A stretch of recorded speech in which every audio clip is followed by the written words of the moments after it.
Hi guys, Patrick Cañete here from noipgeeks.com, and Realme has a lot of budget phones under its belt, at itong Realme Narzo 20 is being added to that list. As you know, this is the first device from the Realme Narzo series to ever arrive dito sa Pilipinas. And for its price of 7,990 pesos, nabibilang siya sa higher entry level segment, which is, as you know, sobrang saturated na dito sa Pilipinas. So for its price, marami na siyang competition that are already out in the market. So the question is, ano ba yung mga features ng smartphone na to that makes it stand out above the rest?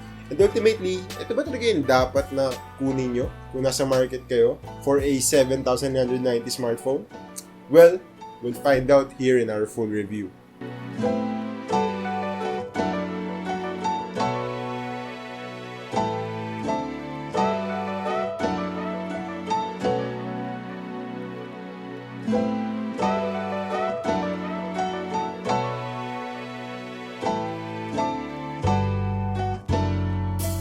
Now, itong Realme, they really tried to pack in all the impressive essentials on the Narzo 20's box.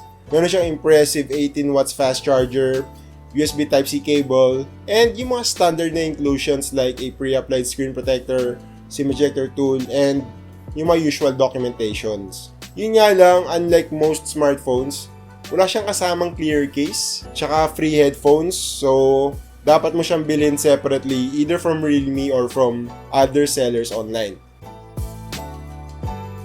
Now, Realme sure knows how to make a budget-friendly smartphone. Itong Realme Narzo 20 is unlike the other 7,990 smartphones that we've seen before. Yun nga lang, kung titignan nyo ng mabuti, medyo kamukha niya yung mga ibang Realme budget smartphones na na-review na namin before.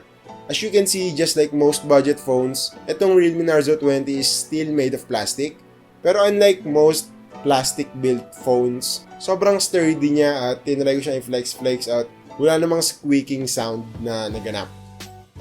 Meron din siyang textured V design sa likod, which is great kasi it really makes the design very unique.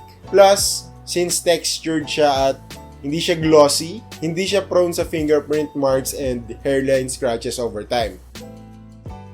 Itong nire-review natin ngayon is the Victory Blue color option, at available din siya sa Glory Silver na color variant. Yun nga lang yung glass, I think it is unnecessarily large, pero at least wala siyang camera bump. Yung fingerprint scanner din, kung papansin nyo, it is noticeably small, tsaka medyo mataas yung pagkakapwesto niya, but still, during my time with it, it does the job fine.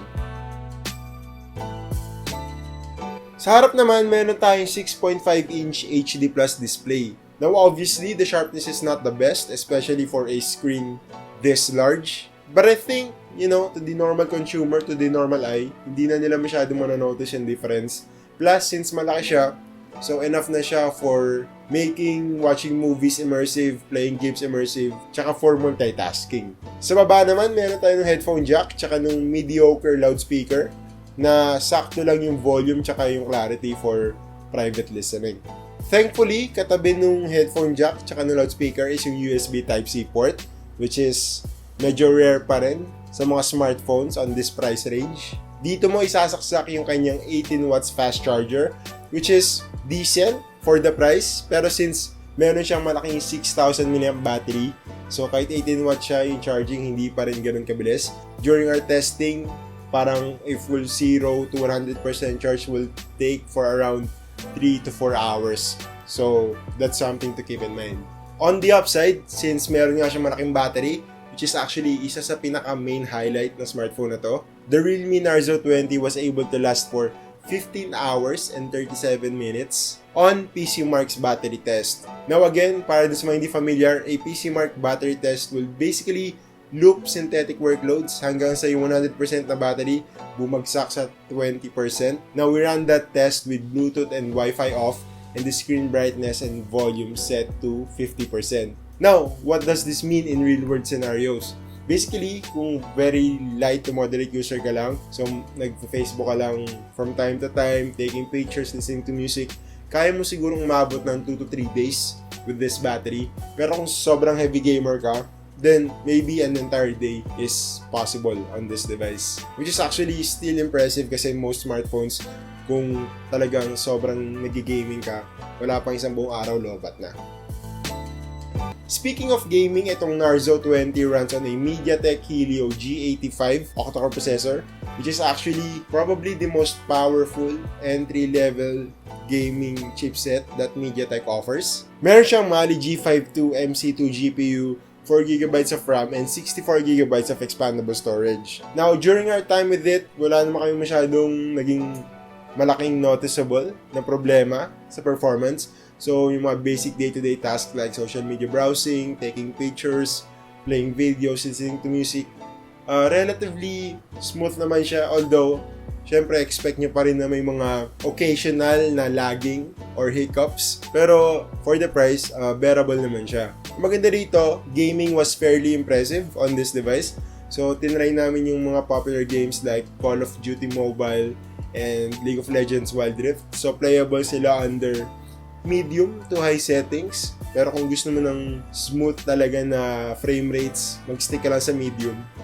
For the interface naman, this device runs on Android 10 based Realme UI, which is relatively clean. One of the cleanest third-party interfaces, I think. And since bago lang the smartphone na to, expect nyo na ma-update siya sa Android 11 based Realme UI 2.0 soon. Gaya ng sabi ko kanina, itong Realme Narzo 20 has 3 cameras sa likod.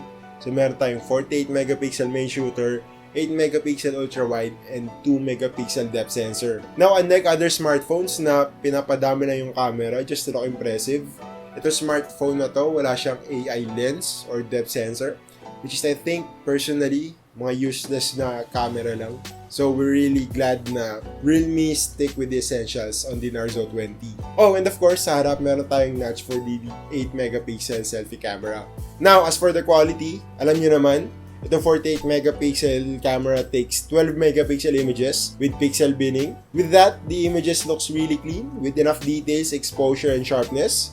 Pwede mo ring enable yung kanyang chroma boost feature para medyo mag-increase ng konting vibrancy para ready na for Instagram, wala nang edit-edit. Both the ultra-wide and macro lenses do their job well, so it gives you flexibility to shoot whatever scenario you want. Yun nga lang, of course, yung overall quality is not the best. And lastly, yung 8MP selfie camera can take acceptable selfies, even in low-light scenarios, so it's more than enough for TikTok or video calls, especially if you're online learning or working from home.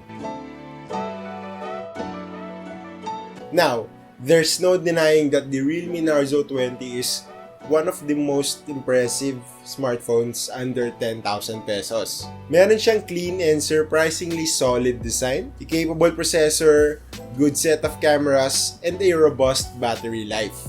Yun nga lang, having an HD plus display instead of Full HD is a big downer, especially when you consider na yung kanyang main competitor, the Redmi Note 9, already has a Full HD plus display. Pero kung hanap mo ay sobrang laking battery, then itong Realme Narzo 20 has possibly the biggest battery capacity you'd ever find on a smartphone at this price. Again, the Realme Narzo 20 is available nationwide for 7,990 pesos. So, mabibili mo siya sa official store ng Realme sa Lazada and Shopee. And of course, sa sobrang daming physical stores nila nationwide. Again, this has been Patrick Cañete from noipgeeks.com. For more detailed look about the Realme Narzo 20, you can check out all the available links down in the description below.